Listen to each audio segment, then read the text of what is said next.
The NRL finals move into week 3. I'm Darcie McDonald, and with me is a former NRL star, Josh Mansour, to preview the 2 preliminary finals. Thanks for being here, Josh. Oh, likewise, Darcie. Can't wait to dive into this one. Can you believe we're already at the prelims? No, I can't. It's a first-year retirement, and it's gone like that. Yeah, so I bet. exciting prelims coming up.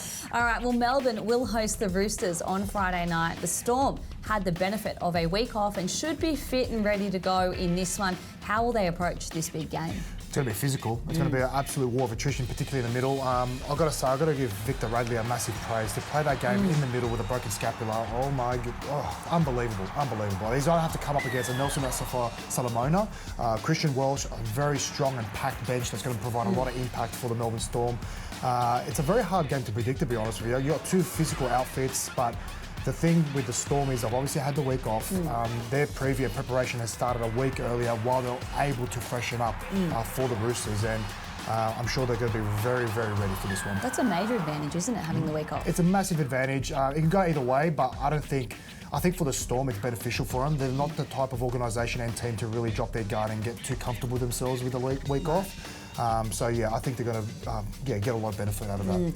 Well, Jerome Hughes is a top tip for the Dally M medal. Just how well is he playing right now? Oh, he's been outstanding. Yeah. I think it's because he's been obviously the main man with Cameron Munster's absence, and we've kind of really had to highlight his game, and the spotlight's been on him. He's been the man, and he's relished in the role, to be honest with you. So he's actually come like a bit of a journey with Hughes. He's come in as a fullback, and he's obviously had an apprenticeship under Cooper Cronk, and he's just been elevating his game year after year. And it's actually going to be a good matchup with him and Tedesco, because these 2 players have been probably the most consistent players in the competition this season. And I argue that they're going to be both going for the Dally M medal at the end of the year. That's a good call.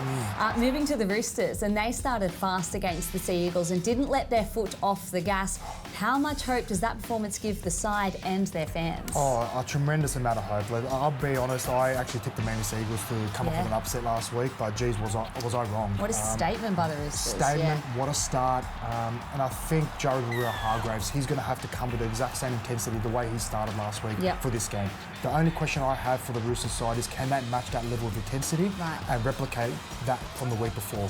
I think they can, and I think, again, Sandon Smith playing in the halves, he would definitely get a lot of benefit from playing that last week's game going into this week, and he'll be full of confidence. Absolutely. Well, you mentioned Victor Radley. He was a big inclusion last week after only playing the first 30 minutes. Should he be fresh for this game, and how important is he to his side's chances? Fresh is a funny word. Well, I think he'll be able, Victor has got a few screws missing, so I'm sure he's going to go into this game, eager to make a statement. I think he's really relishing this challenge. Obviously, going in the game underdone, and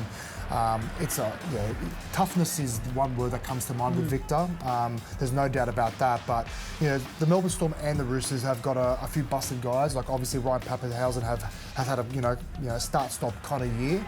Particularly last couple of weeks ago, he went down up in Brisbane, if you recall. So I think the Roosters will have a game plan around him. But vice versa, the Storm will have a game plan around Victor Radley to see if he can punch out of the 3 reps and see if he's durable enough. All right. Well, the Storm knocked out the Roosters in a thrilling contest during last year's final series. Do you think the same thing happens again, or do the Roosters replicate the 2018 grand final result and get the victory? I took a lot of hope out of the last week's game against Manly for the Roosters, and this game on paper, it's so hard to separate. The tackle efficiency from both sides is almost even.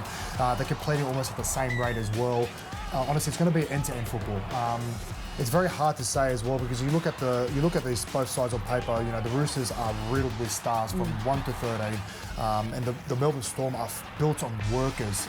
Effort areas are covered in every category, and just because of the week off, I think I'm leaning towards the Storm.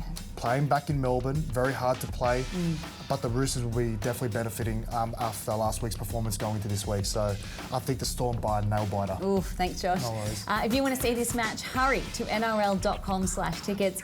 If you can't get to the game, remember you can still watch it on Channel 9, Foxtel, Sky New Zealand or KO. Kickoff is at 7:50 p.m.